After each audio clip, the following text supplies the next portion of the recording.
What's up, you guys? It's Steve here, and we're back. We're hearing that Congress is back in session. They're ready to discuss the infrastructure bill, and they're already talking about overall price tags, and they're hitting the ground running. This is your stimulus check update and your stimulus package update. Now, this morning, we're waking up and seeing articles come out like this. Take a look. The Senate returns to a complicated agenda seeking to pass infrastructure and other economic priorities. And you can see Senate Majority Leader Chuck Schumer with his coffee ready to roll. Now, we're also hearing the overall price tag is already being discussed today. Take a look. Bernie Sanders said that he'd oppose a $3 trillion Democrat-only infrastructure plan since it's, quote, much too low, potentially setting up a spending shutdown with Senator Joe Manchin, who has said that his top price tag is $2 trillion. So we're going to see where negotiations go, but it's looking like they're going to be coming down and negotiating, as we're also seeing articles come out like this. Take a look. Reality bites Bernie. So you guys, I'm going to be diving into these articles, getting you caught up as to everything that's already unfolding as of this morning regarding stimulus and the way things are rolling. We might be seeing the American Families Plan and the American Jobs Plan, both portions of the infrastructure package that both provide traditional infrastructure for roads, bridges, and highways, and also human infrastructure, or soft infrastructure they're calling it, which is essentially going to be a stimulus package providing provisions and money for people. So I'm going to dive right in, get you caught up on the latest as of today, July 12th, 2021, let you know what's going on. But before we do, if you could do me a quick favor, just takes a second. If you like and appreciate these updates, don't forget to smash that like button, leave your comments, and share this out if you think it's going to help out other people. Just takes a second, helps me out a lot. Thank you so much. And if this is your first time here, don't forget, hit the subscribe button, turn on that notification bell. I'll keep you up to date on all these topics. Come and join the RAM fam, the viewing community we like to call it. And also, be sure to follow me on Instagram at SteveRam3. If you got any specific questions for me, that's the best place to get a hold of me and shoot me any questions you got.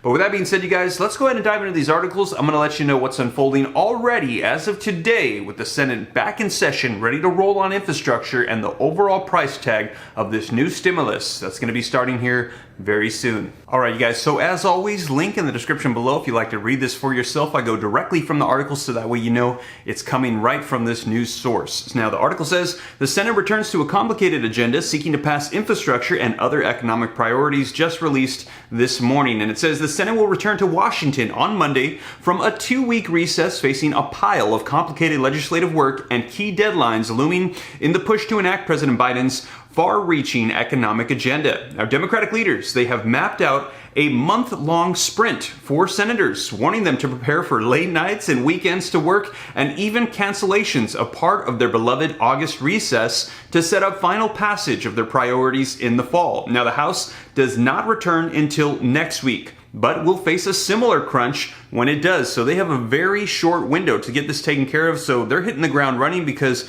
their recess is going to be coming up in about a month, and they want to make sure they got this done so they don't have to work through their break. Now, reading on, it says their goal is to simultaneously advance 2 hulking bills before the summer break: a bipartisan investment in roads, bridges, and high-speed internet and other infrastructure projects, and a far larger and more partisan package that would include tax increases on corporations and the rich to fund the expansion of the social safety net and programs to fight climate change. If successful, the July sprint would set up Congress to pass both bills into law when it returns to work in September. And as I mentioned, there's 2 parts to this infrastructure package. As we heard, the first portion, they're trying to pass through a bipartisan effort. It's going to be for traditional infrastructure, which we've heard has support from both Democrats and Republicans. Now, that second portion only has supports from Democrats, and that's the process of reconciliation that they're going to be using to pass that bill with a majority vote from Democrats. So those are the 2 parts, and they're working on passing these both at the same time, and we've heard they're likely going to be going into August on these. Now, in addition to that, before reading on, not sure if you caught this, I'm going to read that last sentence one more time as we get a little bit of an insight into the time frame. It says, if successful, the July sprint would set up Congress to pass both bills into law when it returns to work in September. So a lot of people are asking, are we going to get more stimulus? Are we going to get stimulus checks? If so, when are we going to be receiving them? Well, it looks like they're saying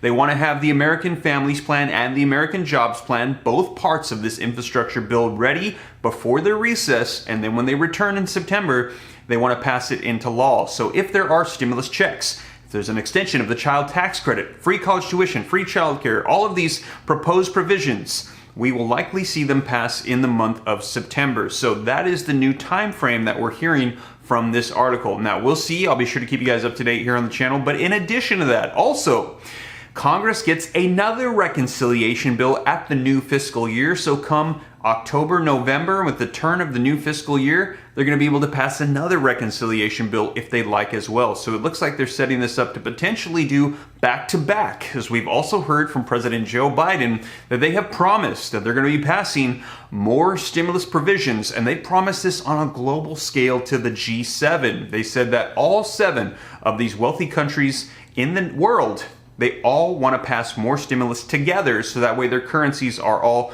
providing more stimulus at the same time. So you guys, looks like more could be on the way. I'll be sure to keep you up to date regardless though here on the channel, but there is some insight as to the new timeline. Now, reading on in the article, it says, "We are proceeding on both tracks very well," said Senate Majority Leader Chuck Schumer, Democrat of New York and the Majority Leader.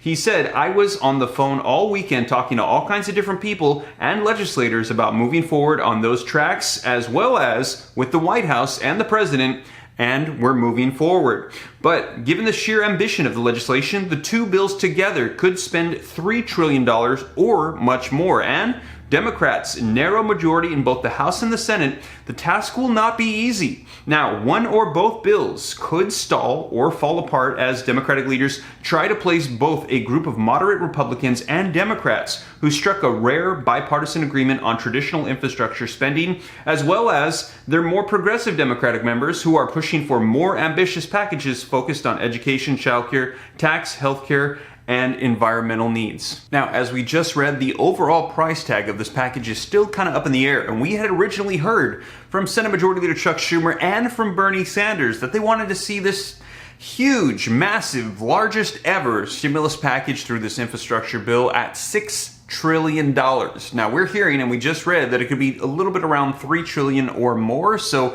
we're hearing that that's potentially coming down, and we're seeing articles come out like this. Bernie Sanders said that he would oppose a $3 trillion Democratic-only infrastructure plan since it's, quote, much too low, potentially setting up a spending shutdown with Senator Joe Manchin, who is that moderate Democrat who's saying he doesn't want to see this go over $2 trillion. So we're going to see somebody's going to have to give a little bit here, and we're seeing articles come out like this. Take a look. Reality bites Bernie.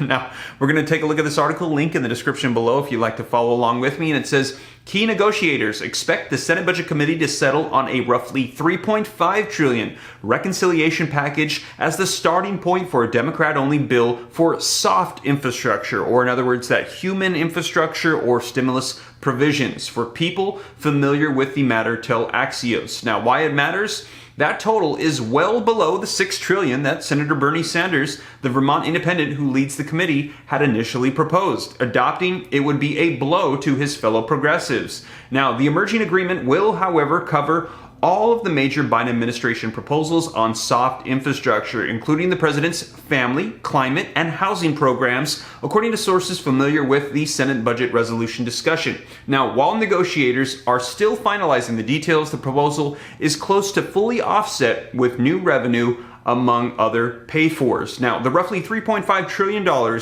could get shaved down further once the full Senate, including centrists like Senator Joe Manchin, Kyrsten Sinema, and Jon Tester, extract their own demands. Now, the package will need the support of every Democrat on the Senate floor to pass. Now, driving the news, Sanders is still pushing for a high number, telling the New York Times' Maureen Dowd for an interview published Sunday that $2 trillion to $3 trillion is, quote, much too low. Now, Sanders will have to convince centrists on the committee, such as Mark Warner, who hasn't revealed his top number, but has privately suggested that it's more in the $3 to $4 trillion range. Now, after 2 weeks of the staff negotiating, senators of the Budget Committee are expected to meet Monday, today, this evening, to try to bridge the difference on the total size of the package and how much of it is needed to be paid for with new revenues. So you guys, I'll be sure to keep you up to date, but they're expecting that to happen today. So it's very possible that very soon we're going to be hearing the overall price tag for the infrastructure bill, which is huge. And here's why.